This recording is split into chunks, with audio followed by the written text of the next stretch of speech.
We normally see the glowworms either in the garden, in the beds, or around the beds in the tall grass or rougher vegetation around the beds.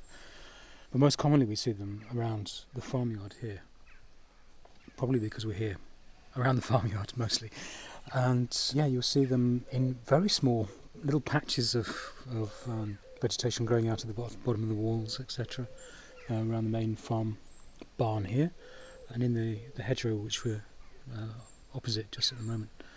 And I think a common experience for people when they first see them is not really to notice them, because they don't really look like you would expect a glowing insect to look. In a way, they look more like little LEDs. It's almost as if someone's dropped some kind of electronic device that's been switched on, or maybe it's a little device that's around the farm somewhere for something or other, who knows what. It's very continuous but bright, sort of luminous green kind of light. It's hard to believe it's an insect the first time you see it, actually. It looks far too bright and too kind of compact and intense, really, to be an insect.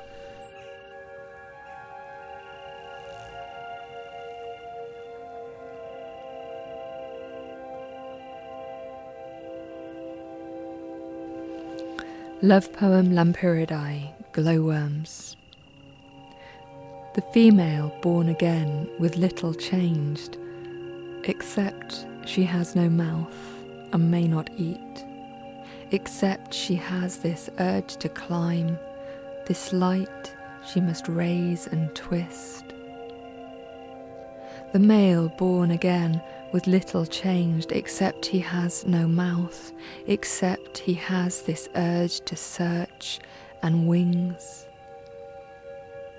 Oh, she must twist and turn her tail's green fire like bait, its little stab of brightness in the night.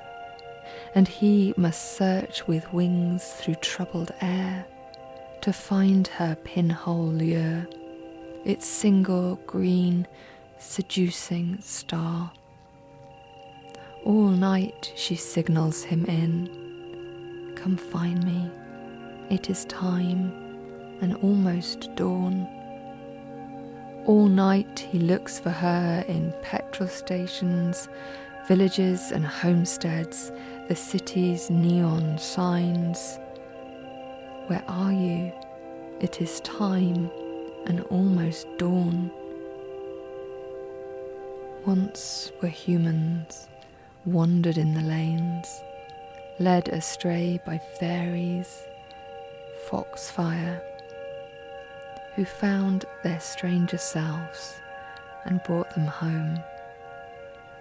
Now the dark is drowned, but some things you can only find beyond the light, and it is time and almost dawn, and love, my love, there is no finding then.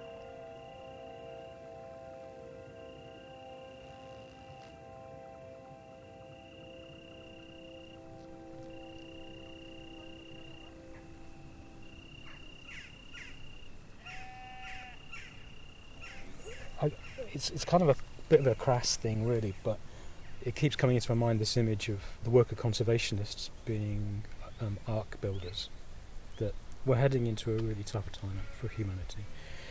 Biodiversity is, if you look at timescales and the rates of loss, we are in a mass extinction and some way into it. And the work of conservation really, probably in the end, will be an ark building exercise where we try to create places where we hold on to what we can until we get the opportunity to make things better for Earth's life again. And inevitably you're going through a process of loss all the time, and it's talked about quite a bit in conservation circles, but how you maintain your sense of hope and optimism and direction and all the rest of it.